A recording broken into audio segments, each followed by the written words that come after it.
quiser deixar algumas anotações nos comentários para agregar conhecimento, pode colocar, tá bom? Então vamos lá.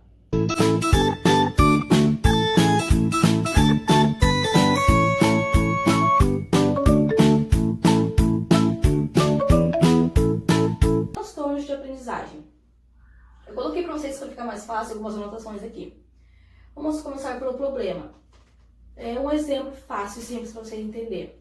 Sintoma. Quando a gente tem um sintoma de que a gente está doente, está ruim, aparece geralmente o quê? Uma febre. A febre indica que tem uma doença, uma infecção, algo assim.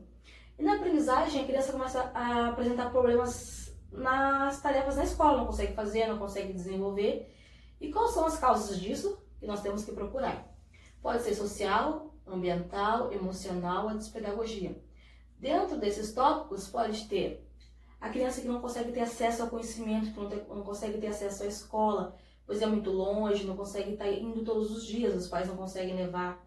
Isso, a criança acaba sofrendo lacunas, ela não está presente na escola todos os dias e perde atividades. Crianças carentes, famílias carentes também, tem muita dificuldade de estar na escola.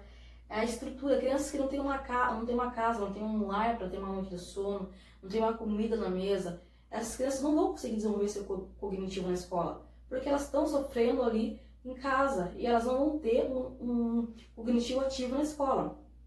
Crianças que têm um pai ausente, que não conseguem estar presente com eles, às vezes não porque querem, às vezes é porque precisam estar trabalhando muito para conseguir o sustento de casa. Também tem crianças que ajudam nesse sustento, às vezes vão trabalhar na rua com os pais, ajudar em algumas coisas, e acabam estando cansadas na hora de ir para a escola, não desenvolvem corretamente. Não tem aquele retorno adequado. Crianças que têm pais com dependências químicas, que não conseguem estar com eles, estão naquela vida de dependência e não conseguem estar com eles. Então, tem o pai ausente e ao mesmo tempo doente.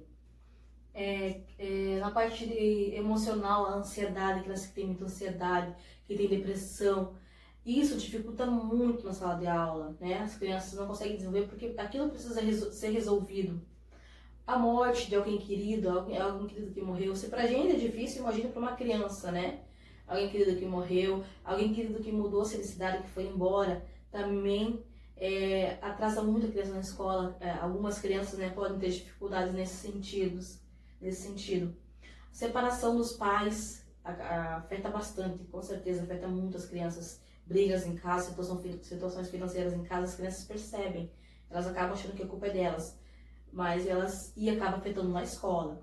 Mudança de cidade, mudança de escola, né? Na parte da despedagogia ali, métodos não adequados para as crianças, não que os professores estejam errados, mas cada criança aprende, nós somos indivíduos, nós aprendemos de maneiras diferentes, né? Então a gente tem que ter vários métodos aí para atender uma turma. Se esse grupo de crianças não aprende desse jeito, eu vou tentar ensinar de outro jeito, ou vou tentar ensinar de outro jeito, para que eles consigam aprender a acompanhar. O que a gente, professores, nós não podemos deixar que eles sofram essa lacuna, que eles passem sem aprender aquela disciplina. Porque como uma criança no ano seguinte vai aprender multiplicação, se ela não teve adição e subtração, ela não vai conseguir desenvolver na multiplicação. Então a gente precisa ter esse olhar clínico, olhar ali, observar se a criança está conseguindo aprender. Nós vamos passar agora para a parte do transtorno. O que seria o transtorno? O transtorno tem uma origem diferente. Ele é bem diferente da parte do problema. O problema a gente consegue resolver algumas situações, né? Como a financeira é mais complicado a gente resolver, né? Algumas situações de estrutura, mas como a gente consegue, né? Conversando com os profissionais, com a escola, com a direção, dar algum retorno, resolver, né? Pelo menos melhorar aquela situação e acabar desaparecendo a criança conseguir ter um bom rendimento na escola.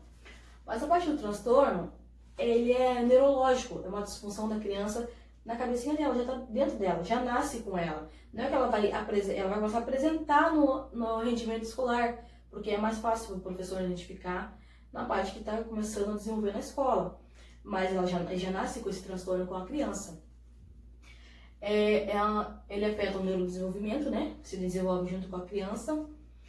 E a criança não aprende de uma forma padrão, como as crianças típicas. As crianças que têm transtorno aprendem de uma forma diferenciada, por isso que ela precisa de intervenções, tratamentos, para que elas consigam aprender atividade, aquele conteúdo de uma forma diferenciada, que elas consigam atingir o conhecimento.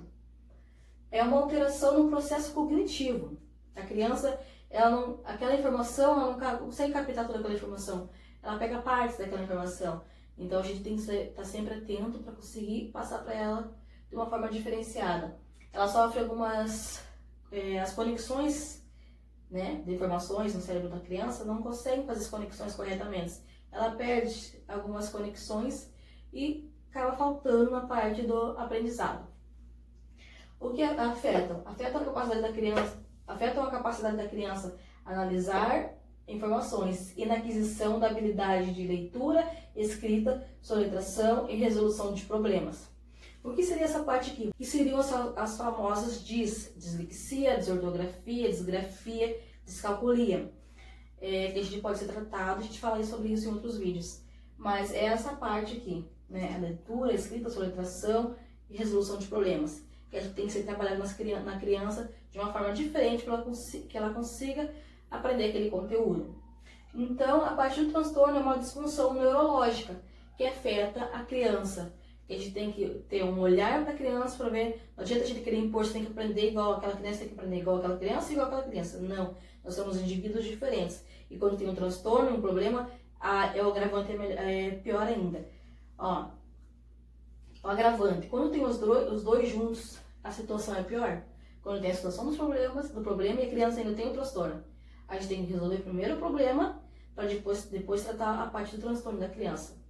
Então, tudo isso vai de uma intervenção e um tratamento adequado para a criança. Tá bom, gente? Esse foi o vídeo de hoje, para vocês entenderem um pouquinho mais da diferença de problema e transtorno de aprendizagem. Até a próxima. Beijo!